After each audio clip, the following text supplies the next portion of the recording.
Salut tout le monde! Alors aujourd'hui une petite vidéo sur comment bien gérer son temps pour réviser et sur comment être un bon étudiant.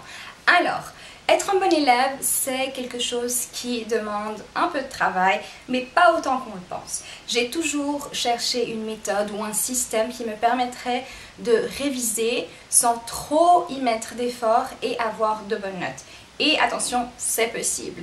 Pendant longtemps, j'ai pas été la meilleure des élèves, mais avec le temps, j'ai trouvé un système qui me convient. Et ça fait maintenant 4 ans que j'utilise ce système et je suis assez contente de mes résultats, plutôt fière. Et je voulais donc partager ce système avec vous. Si vous n'avez pas vu ma vidéo sur comment bien gérer son organisation pour la fac, il y aura le petit lien juste ici, il suffit de le suivre. Alors, commençons cette vidéo sur comment être un bon élève. Alors, la première chose à faire, c'est de prendre des notes en cours.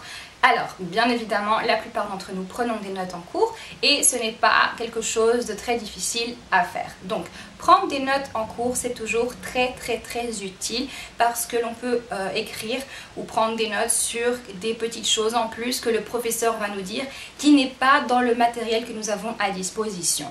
Bien évidemment, la plupart des professeurs vont nous mettre à disposition certains matériaux comme par exemple des PowerPoint ou nous dire quel livre il faudra lire pour le semestre ou encore des vidéos à regarder ou plein de choses. Donc avoir les supports qui nous sont à notre disposition, mais ensuite aussi avoir nos propres notes, c'est très important pour pouvoir compléter l'information. Donc ce que je fais, c'est que je prends des notes en cours et ensuite quand j'arrive chez moi, je ne les regarde pas.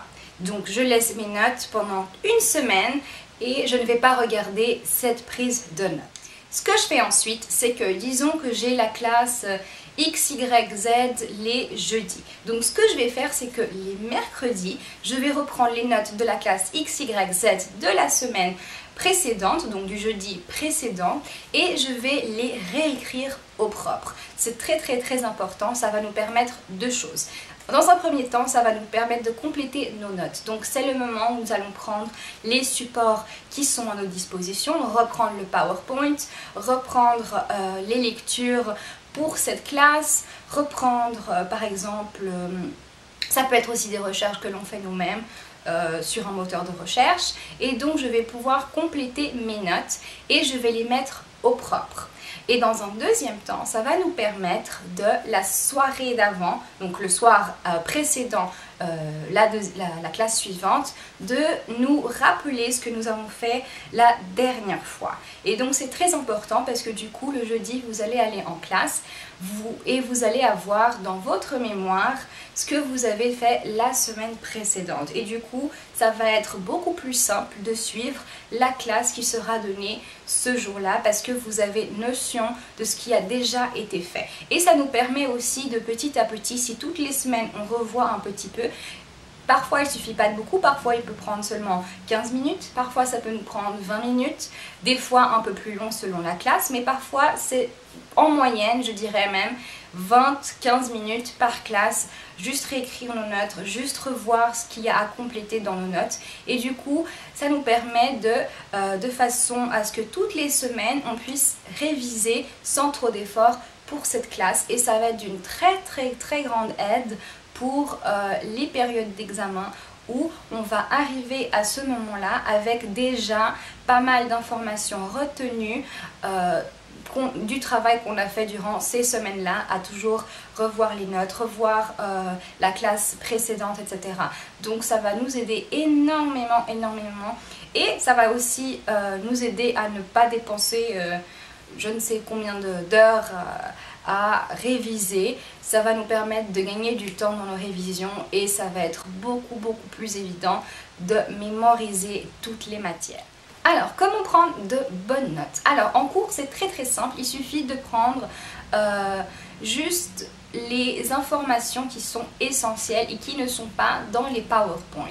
Généralement, mes professeurs nous disponibilisent les PowerPoint la semaine précédente de façon à ce qu'on ait le temps de 1. Les télécharger si on prend nos ordinateurs en cours, 2. De les imprimer si l'on préfère une version en papier. Et donc du coup, je peux avoir avec moi en classe mes propres PowerPoint parce que parfois les professeurs au tableau ou dans ce cas dans l'écran switchent les slides assez rapidement et du coup ça me permet d'avoir les slides devant moi et si jamais j'ai pas fini de noter quelque chose, ils sont toujours là. Du coup, je prends des notes sur ce qui est le plus important, mais j'évite de recopier les informations qui sont déjà précédentes dans les PowerPoint. Si c'est une information qui est répétée, c'est pas forcément utile. J'essaie de prendre des notes sur ce que le professeur va dire en plus. Les informations qui sont essentielles, je note aussi les mots-clés et tout ce qui sera important à retenir pour cette leçon. Donc, ce que je fais, c'est que je prends donc les notes en cours et le jour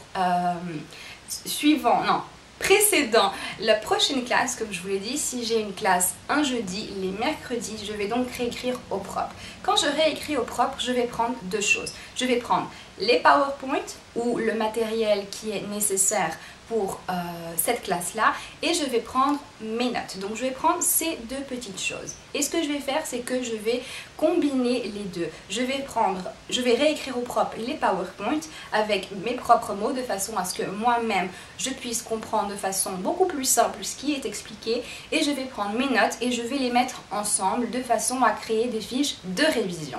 Ce que je vais faire, c'est que donc je vais prendre toute la matière et faire des recherches nécessaires si c'est nécessaire, faire les recherches appropriées et réécrire au propre toutes ces informations de façon à créer des fiches de révision. Donc ces fiches de révision, elles auront toute la matière qui est importante et ensuite à la fin j'ai toujours des gros post-it avec ce qui est essentiel de retenir pour cette leçon. Et ces post-it vont me permettre deux choses. La première chose, c'est que lorsque je vais avoir des moments de révision, par exemple en période d'examen, je vais pouvoir savoir ce qui est vraiment important à savoir et à retenir de cette leçon. C'est pour ça que j'aime beaucoup créer des fiches de révision avec les petits post-it en bas. C'est simplement parce que ça m'aide énormément à pouvoir m'y retrouver dans mes révisions. Alors, vous allez me demander, mais elles sont où ces fiches de révision? Alors, ce que je fais, c'est que j'ai généralement un classeur à côté où je vais classer toutes ces fiches de révision. C'est-à-dire, je prends avec moi en cours mon cahier où je prends des notes, mais ensuite à la maison, j'aurai un classeur avec toutes les divisions par classe et matières différentes où je vais classer toutes ces feuilles de révision, toutes ces informations qui sont essentielles à réviser. Du coup, ce classeur va nous aider à arriver en période d'examen avec toutes nos fiches de révision. Maintenant, il ne nous reste qu'à réviser car on a toutes nos fiches de révision faites durant l'année. Ça a été très simple et maintenant, il n'y a plus qu'à réviser, pas besoin de se préoccuper avec autre chose. C'est tout pour cette vidéo, j'espère que ça vous aura plu et je vous dis à bientôt. Au revoir!